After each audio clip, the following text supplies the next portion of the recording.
Yo le voy a invitar que estemos en pies y vamos a hacer la lectura de la predicación.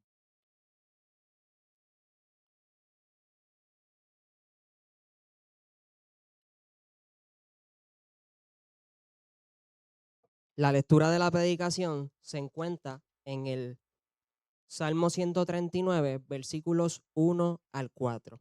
Y leemos la palabra en el nombre del Padre, del Hijo y del Espíritu Santo.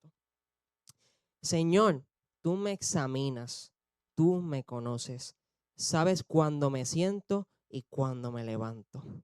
Aún a la distancia me lees el pensamiento. Mis trágines y descansos los conoces. Todos mis caminos te son familiares. No me llega aún la palabra a la lengua cuando tú, Señor, ya la sabes toda. Palabra de Dios. Gracias, Señor, por tu palabra que hoy ha sido proclamada. Este salmo que es tan importante, este cántico de David, que hoy va a ministrarnos, va a transformar nuestra mente a través de entender eh, lo que fue inspirado a David para comunicarlo a nosotros. Hoy seremos, Señor, edificados grandemente en tu palabra, en el nombre de Jesús. Amén.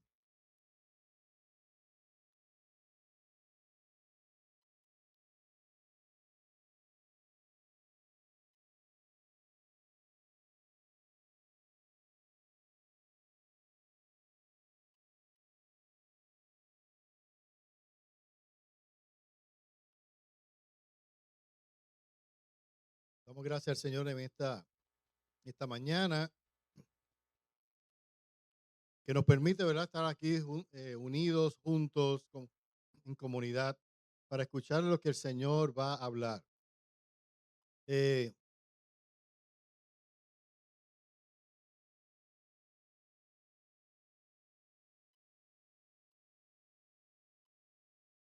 Tenemos tecnología nueva, hermano. Si me ve haciendo señales, nadie se tiene que simplemente probando a ver si esto funciona. Vamos a ver. Segundo de prueba. Que como el pastor es inquieto, hay que buscar tecnología que lo siga.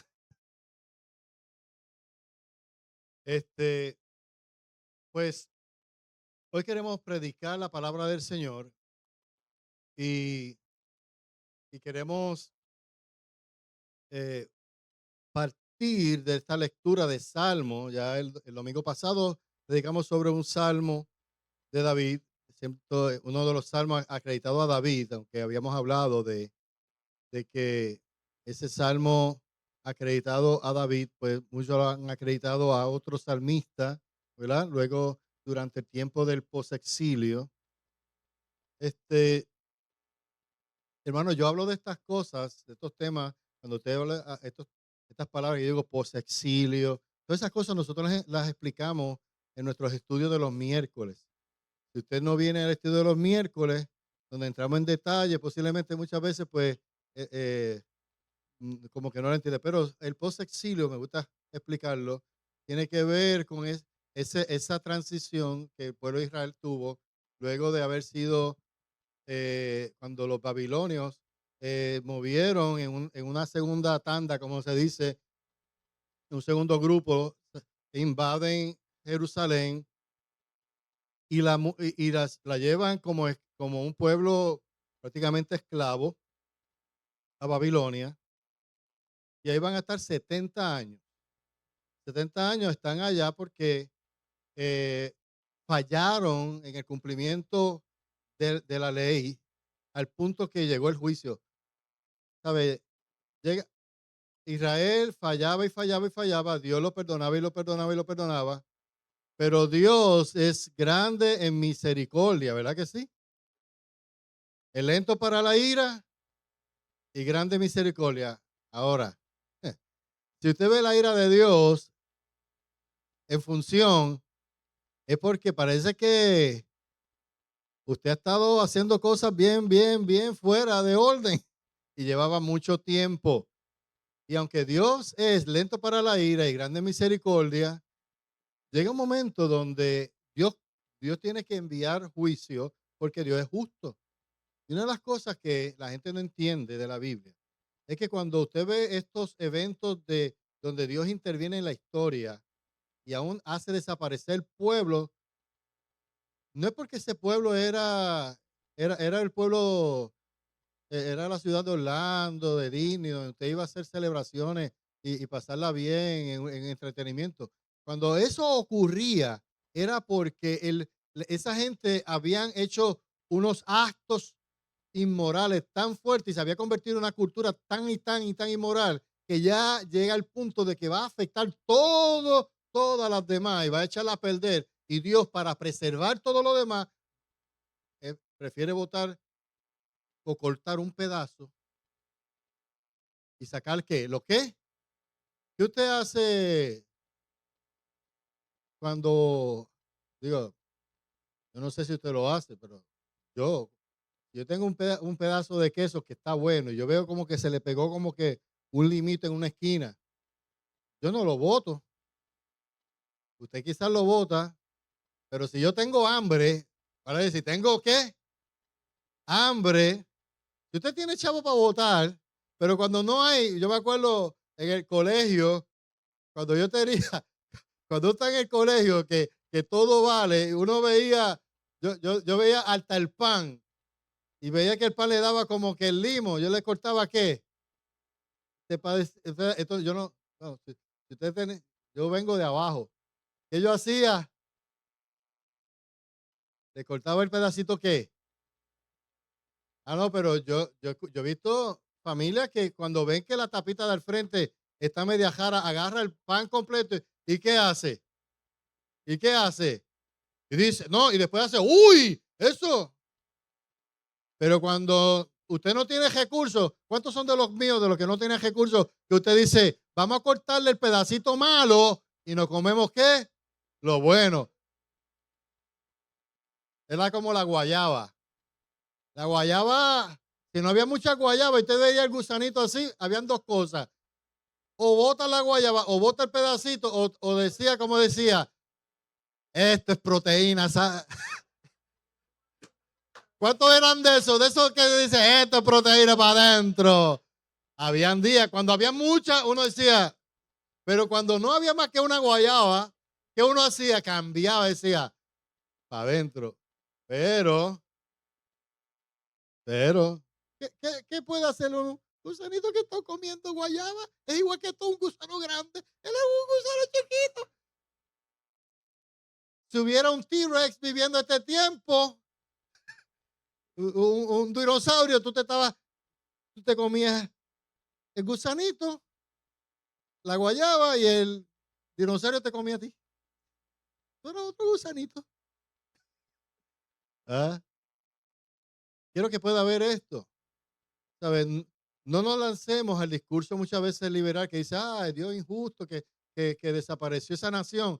Mire, cuando usted hace estudios profundos, históricos de los que estaban haciendo esas naciones, usted no tiene la más remota idea de lo que estaba ocurriendo ahí. Por eso Dios llegaba a algo que se llama el escatón, o el día del apocalipsis, o el día de la destrucción, o el día de Jehová.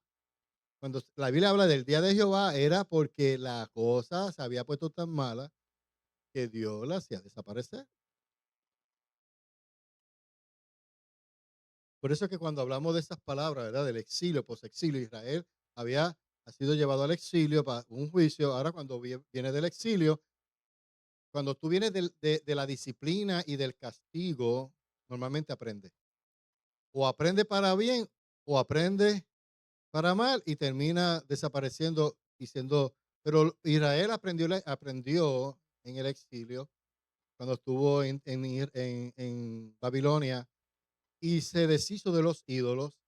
Dicen que fueron 70 años de un proceso bien difícil para Israel. Israel se volvió un pueblo de la palabra, de la Torá, de la palabra, del estudio de la palabra. Ahí se hicieron los grandes comentarios, Mishnah, los resúmenes, los Talmudes, donde estaban los comentarios que tenían que ver con las grandes escuelas de rabinos, porque como no había templo, entonces eran sinagogas, y las sinagogas que eran como una sinagoga, era algo parecido a esto, un lugar donde la gente se reunía a escuchar la palabra, a leer la palabra y a explicar la palabra. Y todo lo que se explicaba se escribía. Ahora, o sea, en un escenario. ahora mismo, si estuviéramos en aquel tiempo en una sinagoga, estuviese yo hablando aquí y habría dos o tres personas escribiendo letra por letra lo que yo digo. Y eso que yo digo lo guardaban, lo ponían en libros, lo guardaban en una biblioteca o en rollos, y ahí era la consulta.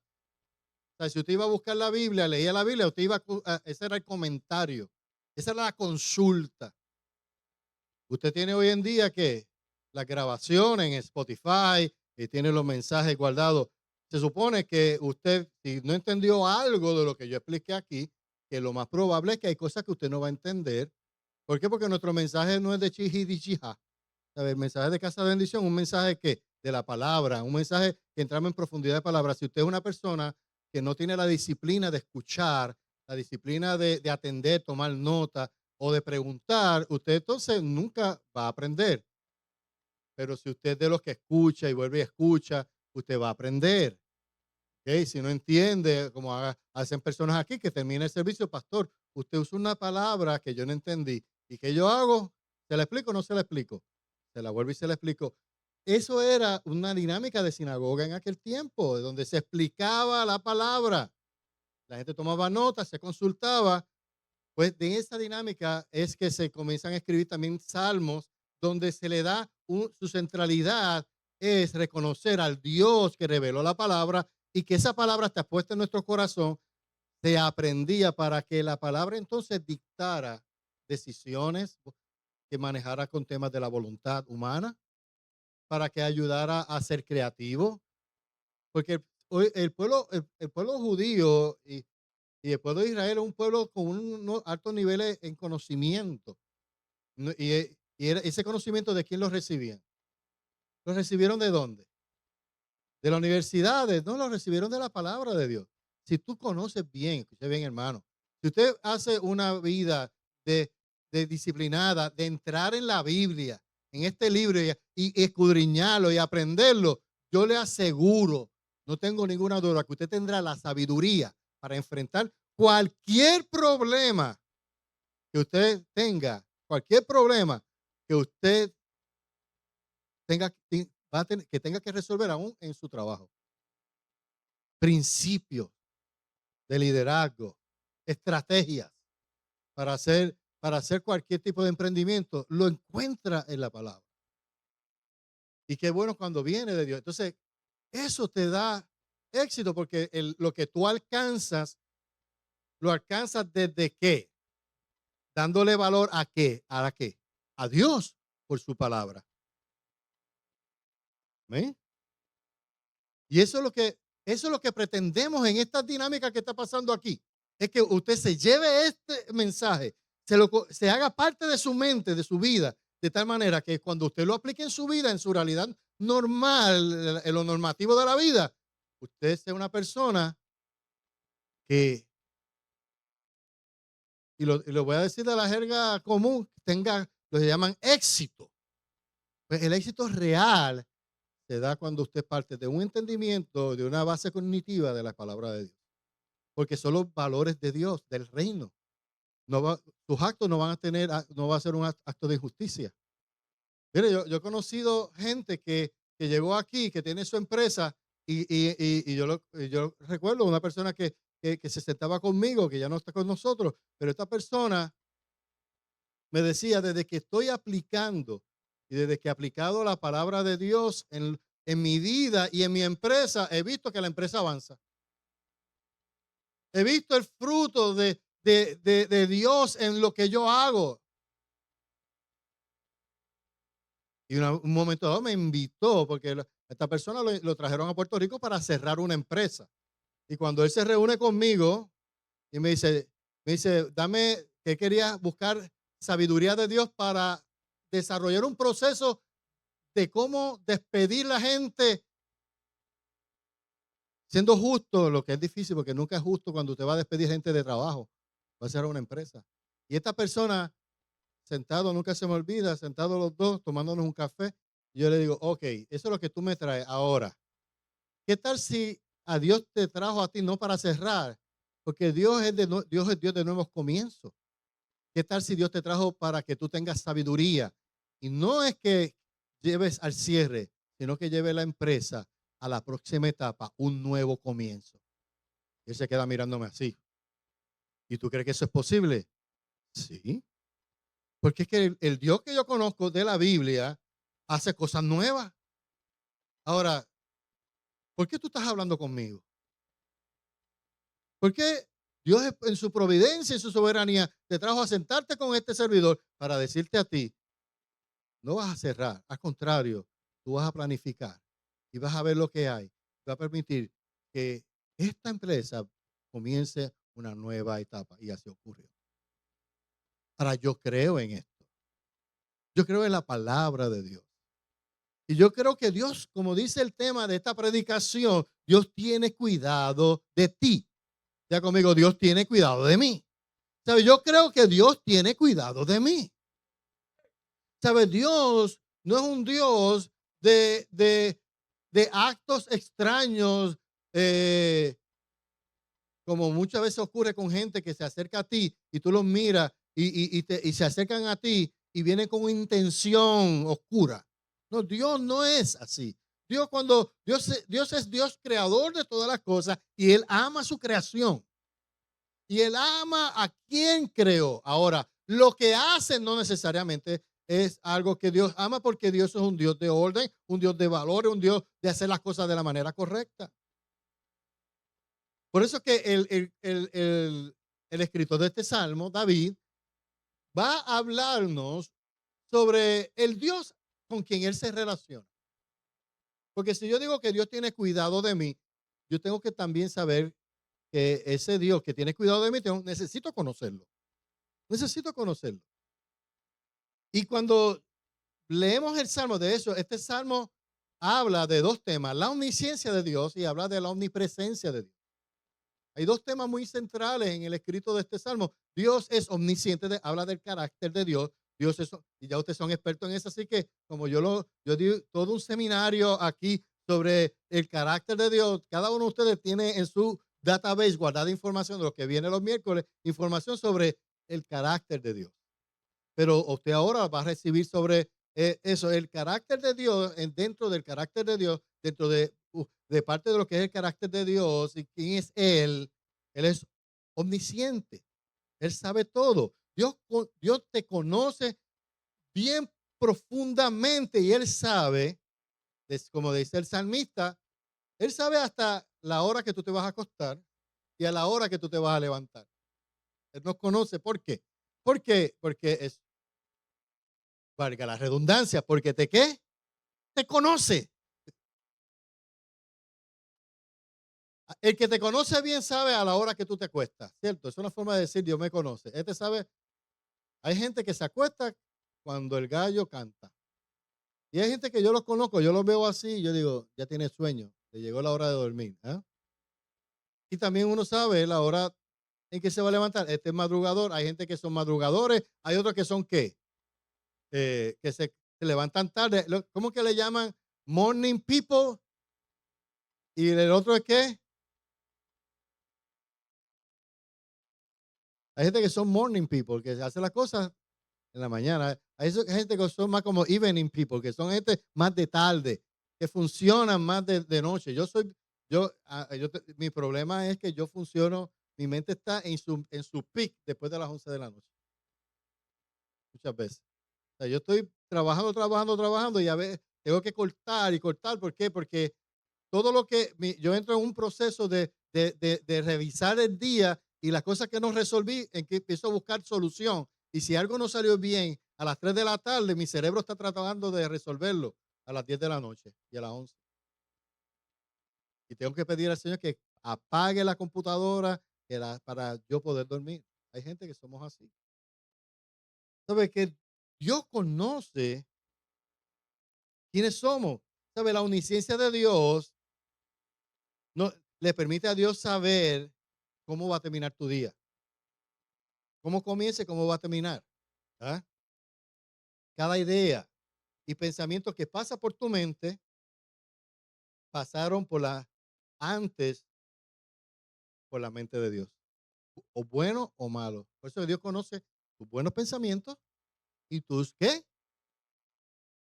¿Cuántas veces dice, uy, yo no quiero pensar eso? Mire, ese mal pensamiento, Dios lo vio. No le puede dar delete al mensaje como cuando tú escribes, una vez escribe algo que no era lo que quería y le da borrar mensaje y se queda ahí. Y el que lo mira dice, ¿qué habrá escrito?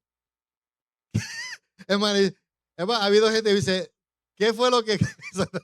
¿Verdad que yo creo que le interesa más lo que escribí y borró que lo que le escribió después? Es más, a veces dice, lo que me escribió antes, ¿están de acuerdo conmigo? Era lo que me quería decir. Lo que escribió después fue la versión arreglada.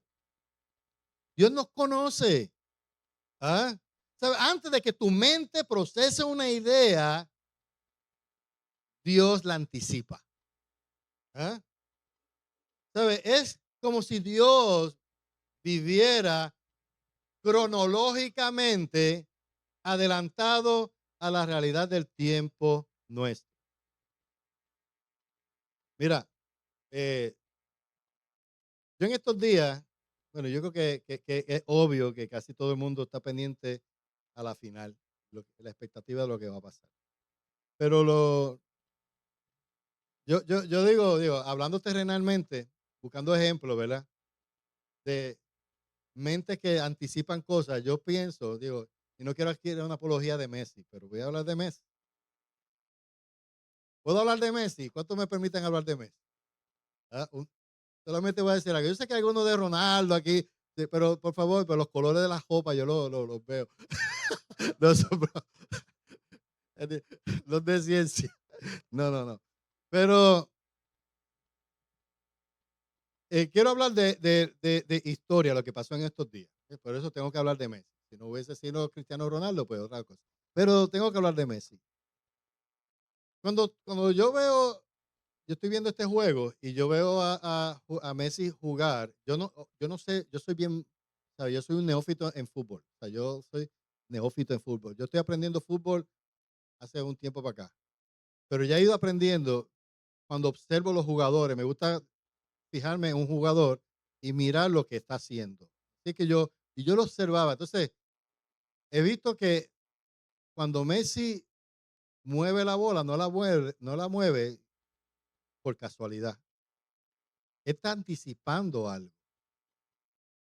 Y este último gol que hizo el Lautaro Martínez, yo, aún hoy yo estaba pensando, yo no sé ni por qué lo tenía en la cabeza, por eso se lo traje. Eh, ¿Sabe?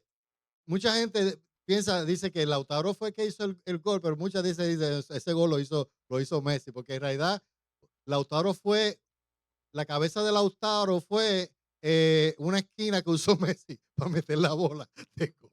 Porque la bola fue tan directa a la cabeza de Lautaro que te dice, ¿es o no es? ¿Estoy en lo correcto o no estoy en lo correcto? Yo sé, Lautaro Martínez es un tremendo jugador, pero es difícil usted poderlo concebir cuando usted ve la jugada, que cómo esa bola va, que parece que va guiada directamente a la cabeza del jugador y de ahí golpea y entra y hace el gol. Yo dije, eso es una manera, un ejemplo de hablar de anticipar las cosas. Cuando tú te vuelves experto en algo, puedes anticipar los movimientos. Ahora, Dios va mucho más allá de todo eso, porque Dios es un Dios trascendental. Dios no vive en mi tiempo. Diga conmigo, Dios no vive en mi tiempo. ¿Sabe? La cronología del tiempo, cuando hablamos de cronología, es como el reloj que va marcando la hora, ¿verdad?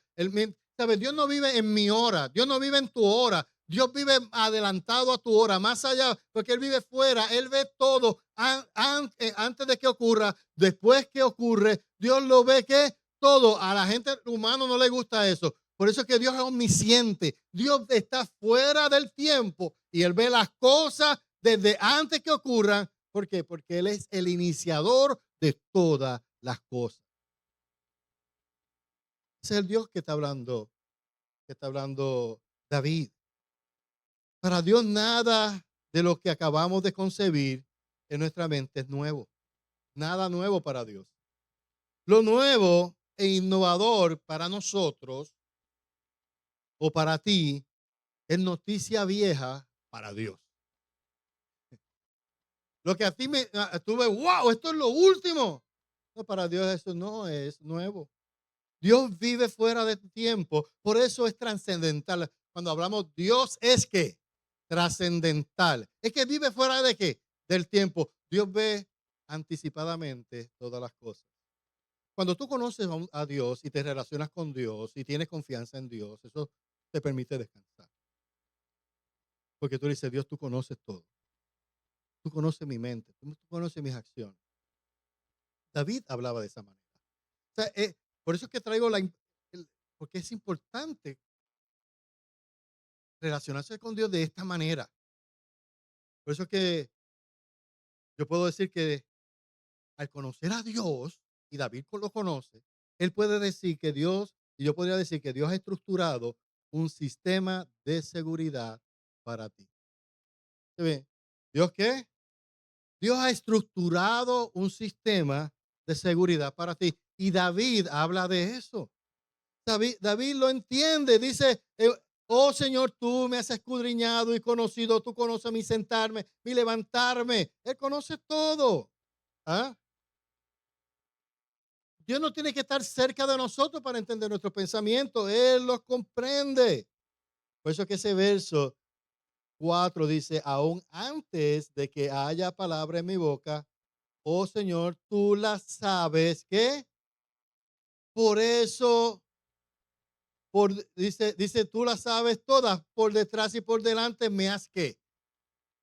¿Me has qué? Me has qué. Cercado. Ok, pero ¿qué es un cerco?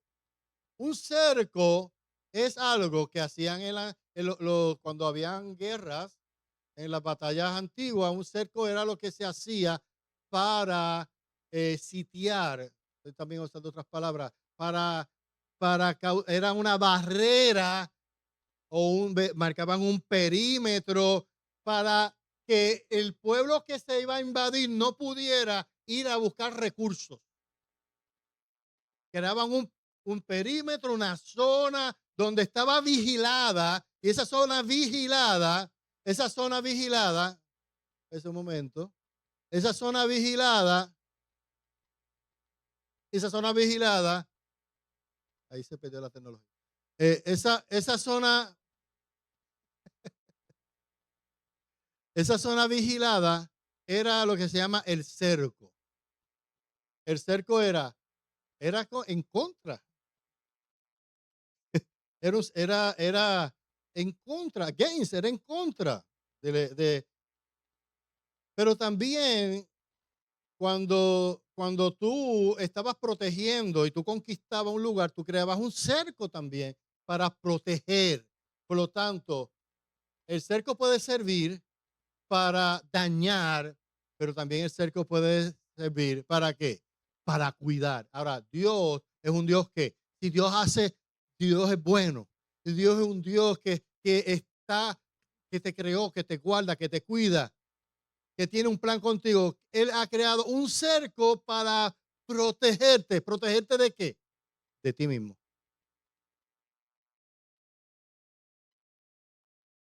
Yo veo gente hablando, no, Dios, protégeme de mis enemigos. Mire, si tú siguieras, escucha bien, la palabra de Dios y su voluntad y vivieras conforme a la mente de Dios, tú no vas a buscar problemas.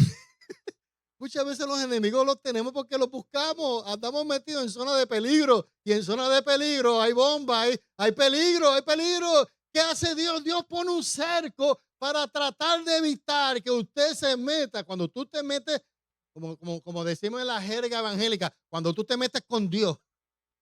¿Ah? Y meterte con Dios es cuando si vamos a darle forma a eso de meterte con Dios, es entender y escudriñar esto que yo estoy hablando contigo, este entendimiento, conocer a Dios a través de su palabra.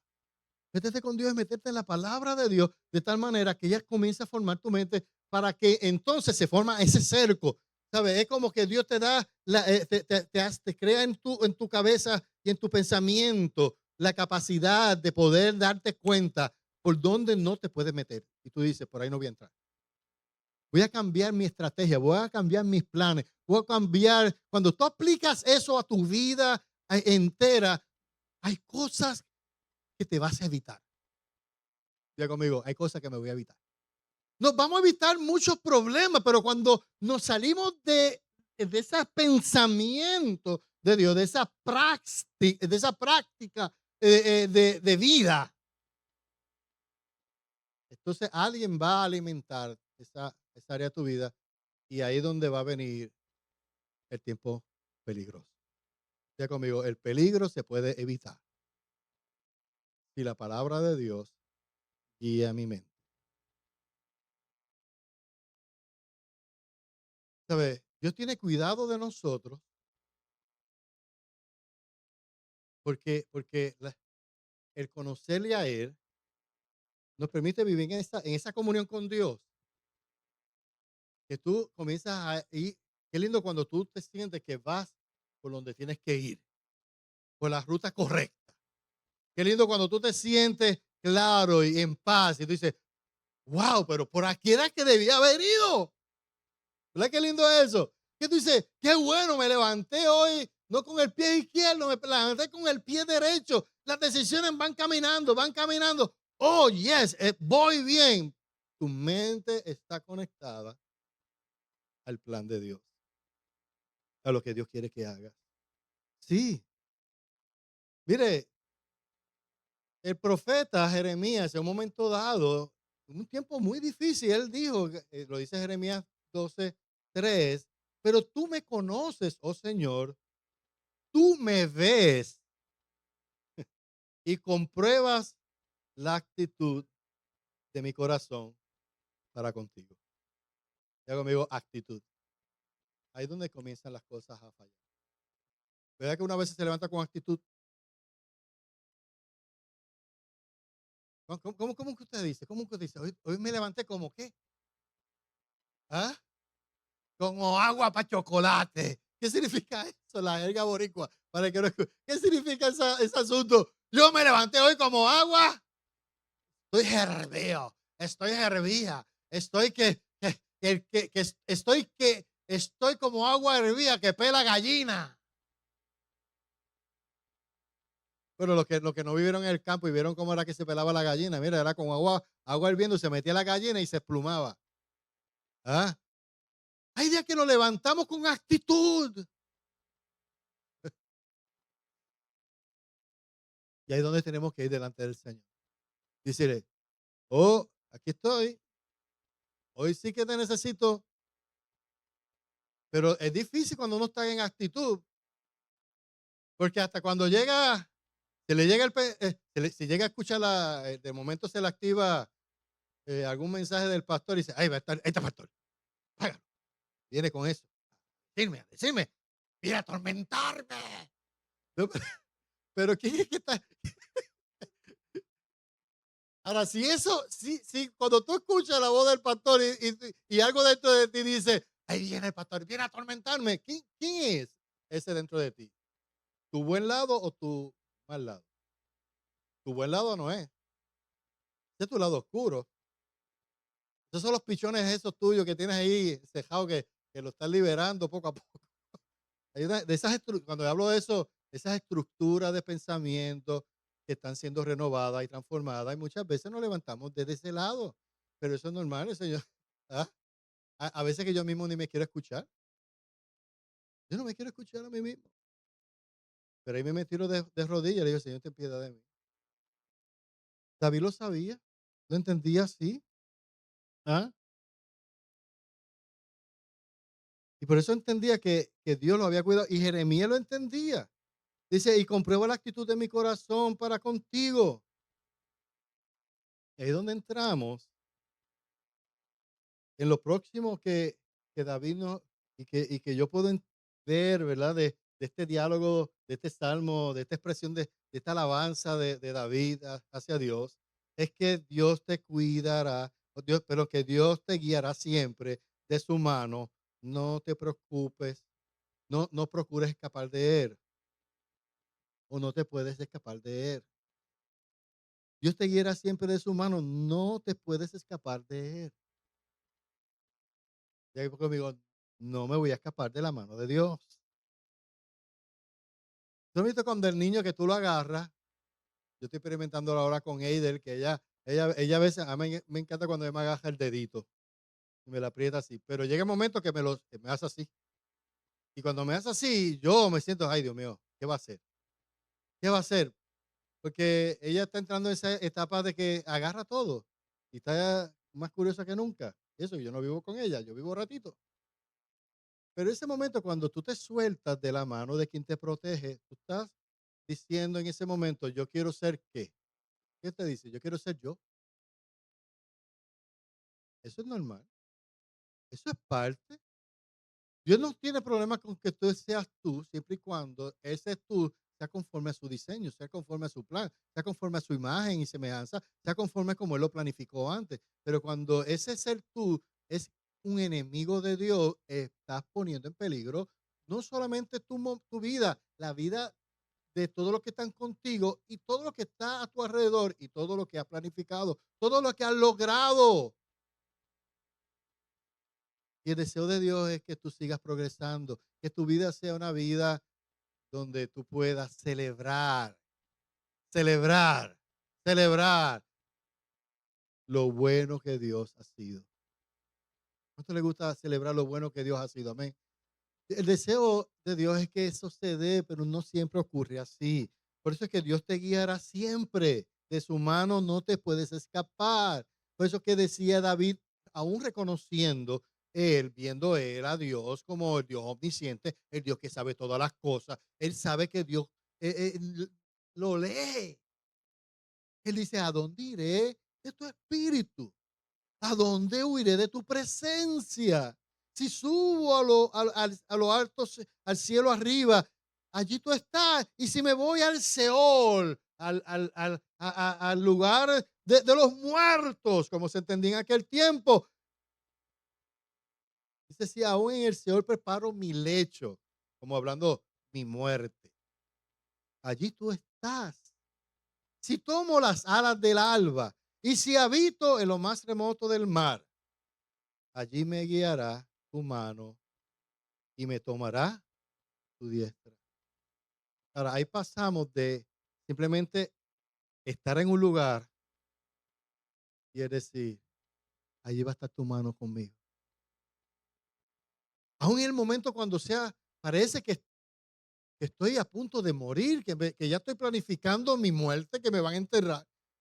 Se puede llegar el momento donde el sonido o el olor de la muerte o el sentido de la muerte esté tan cerca, como dicen, detrás de la oreja. Puede llegar ese momento, pero cuando tu confianza está en Dios, si no es el día, si no es que te toca ese momento, Dios va por su diestra, te va a sacar de ese momento difícil. La diestra de Dios, que es el lado, y es importante que diga la diestra, porque la diestra de Dios habla del Dios que hace cosas correctas y buenas. La diestra de Dios es el lado bueno de Dios, el lado justo de Dios. La mano diestra de Dios es la mano que te saca del problema, es la mano que te rescata del hoyo, es la mano que te levanta, es la mano que te cuida, es la mano que te da seguridad, que te pone la mano en la cabeza y te dice tranquilo, yo estoy contigo. Qué lindo es poder disfrutar de la diestra de Dios. Amén. Qué lindo.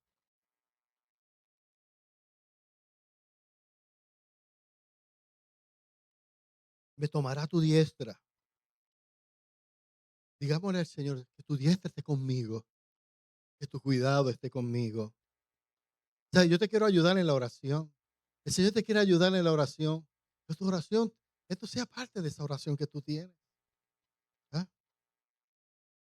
Porque él va a seguir hablando ahí en el Salmo, va a describir momentos de tiniebla, la noche. eh, eh, eh, eh. Una de las cosas que reconoce David en este Salmo es que a Dios, los miedos de David no son los miedos de Dios. Los miedos de David no son los miedos de Dios. Tus miedos no son un lugar donde Dios no está. David habla de las tinieblas. Nosotros normalmente decimos que en las tinieblas está el cuco o está el diablo. ¿Ah? ¿Cuántas veces decimos, uy, eso está oscuro? ¿Y qué decimos? Si está oscuro, eso es un constructo que se ha hecho, ¿verdad? A través de la historia. Que dice, no, en lo oscuro está Satanás. Pero no lo dice ahí. Ciertamente las tinieblas me envolverán y la luz a mi alrededor será, no, y la luz a mi alrededor será noche. Ni aun las tinieblas, mire lo que dice, ni aun las tinieblas son oscuras para ti. La noche brilla como el día. Para Dios la oscuridad no es tu oscuridad. Para Dios tu miedo no es el miedo de Él. Para Dios tu lugar oscuro es el lugar que Él alumbra para que tú puedas tener confianza y descanso. Dios está en todo espacio donde tú piensas que Él no está. Aún donde tú piensas que Dios no está, Él está ahí. Y ese lugar te da miedo cuando Dios se te acerca, te cambia tu mente, tú puedes confiar. Pero en el proceso de aprender, el Señor te está mostrando hoy que Él está ahí para guardarte. Él está con su diestra para preservarte. Amén. Por eso que dice, las tinieblas y la luz son iguales para ti. Para Dios las tinieblas y la luz son ¿qué? Para Dios las tinieblas y la luz son ¿qué? Iguales. Ahora no venga entonces a decir que llegó un tiempo de oscuridad en tu vida y ahora la cosa se puso mala. No, cuando llegue el momento de oscuridad de tu vida, tú dices, gracias Señor porque tú estás aquí. Gracias Señor porque tú estás en la oscuridad. La oscuridad es el lugar donde tu luz brilla aún más fuerte, por lo tanto tú vas ¿a qué? A descansar. Dios no es Dios solo de luz. Que si nosotros le tenemos miedo a la oscuridad, porque como humanos le hemos aprendido a tener miedo a la oscuridad, porque en la oscuridad no vemos. ¿Ah? No hay problema, pero Dios te dice, aún ahí, en tu peor miedo, Él está contigo. Y David nos los enseña. Su diestra está ahí. Así que no te sueltes. Es como cuando tú estás en un lugar así, que tú estás inseguro o insegura, que tomas la mano de alguien y le dices, no me sueltes. ¿Cuántos han dicho eso? Por favor, no me sueltes. Por favor, ahora, este es el momento donde necesito esa mano tuya ahí. ¿Sabes? El Señor te dice, mi mano está disponible para ti en ese momento donde tú piensas que no hay nadie para sostenerte. Te traigo noticia, aun cuando no haya una mano humana para sostenerte, la mano de Jehová, Dios, de Dios, el Señor, está contigo como un buen padre para cuidarte, para que tengas paz, para que tengas tranquilidad y esperanza. Amén, amén, amén, amén.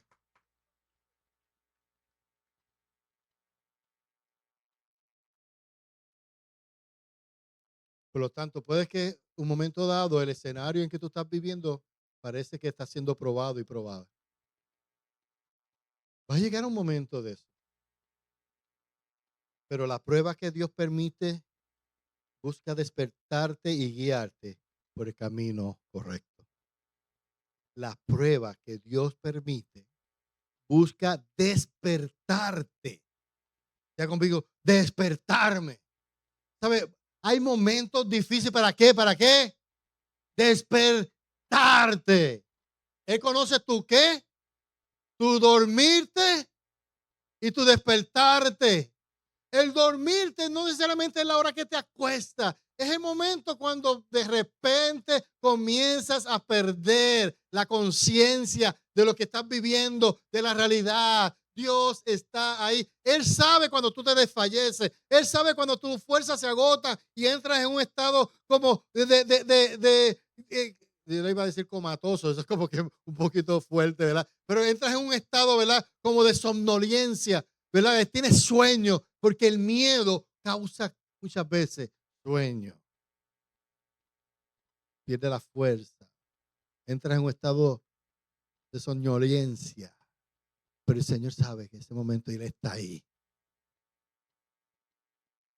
Y en ese momento de prueba, Dios te despierta, te guarda y Él te guía por ese camino.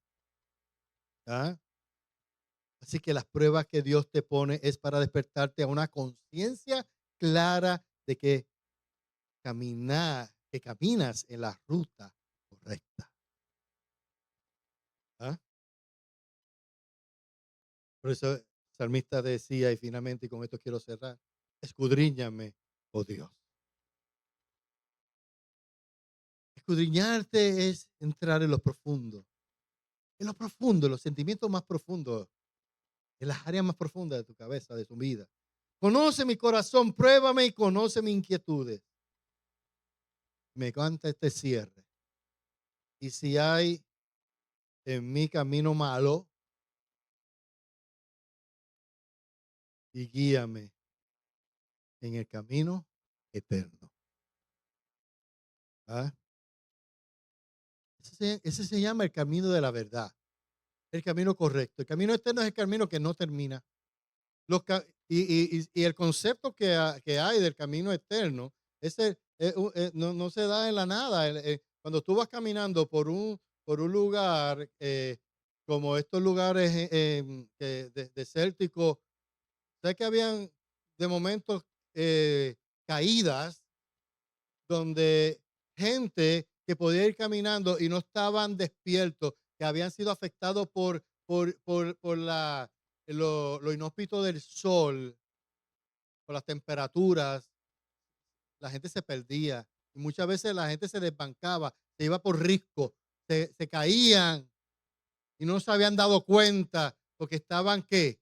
Dormidos por cuán afectados estaban por el estado del clima, del entorno. O sea, pero el camino eterno era el camino donde tú podías ir y caminar consciente y llegar al lugar seguro. Dios quiere en su camino llegarte por su camino eterno. Su camino eterno es caminar con Él, caminar en el plan de Dios. Y el plan de Dios no tiene fin. Él quiere lo mejor para nosotros. Ahora, ¿cómo yo puedo aplicar esto a mi vida? ¿Cómo yo puedo aplicar lo que hemos estudiado hoy? Tú lo puedes aplicar de esta manera. El conocer a Dios profundamente me permite saber que Él es omnisciente y Él es omnipresente. El camino eterno habla de la omnipresencia de Dios. Él está en todo lugar. Donde quiera que tú estés, ahí está el Señor contigo. En tu peor aflicción, Él conoce tus pensamientos, pero también sabe dónde tú estás parado. En qué punto del camino estás. Y Él está ahí contigo. Ya conmigo, Él no me va a dejar jamás. Él no me va a dejar. Por lo tanto, conocer a Dios me va a ayudar a mí a que cada día que comenzándolo en Él, va a terminar bien. Amén. ¿Está bueno eso? Eso es importante porque Él tiene un sistema de seguridad para ti. Él te guarda. Él ha creado un cerco sobre tu vida, sobre los tuyos. También, importante tener claro que los momentos difíciles y de prueba que tú vas a vivir, en esos momentos Dios está contigo. ¿Para qué? Para mantenerte despierto y bien guiado en el camino correcto. ¿Ok? Si tú te llevas esto en tu corazón y en tu mente, entonces tú podrás tener la seguridad que todo va a estar bien, porque vas a entender que Dios es quien guía siempre, te guía siempre de la mano. Como Él te guía siempre de la mano, Él te va a cuidar de caer en el lugar que tú no quieres caer. Él te va a preservar en ese momento. Aún si cayeras, de ahí Él te va a levantar, porque Dios está presente aún en el escenario de mayor vergüenza en el que tú puedas vivir. Como dije, en el escenario de mayor vergüenza para ti, donde tú caíste o hayas caído, Dios está ahí contigo para levantarte y ponerte en el lugar, en el camino. Y Él te dice, vamos para adelante. Estemos de pie.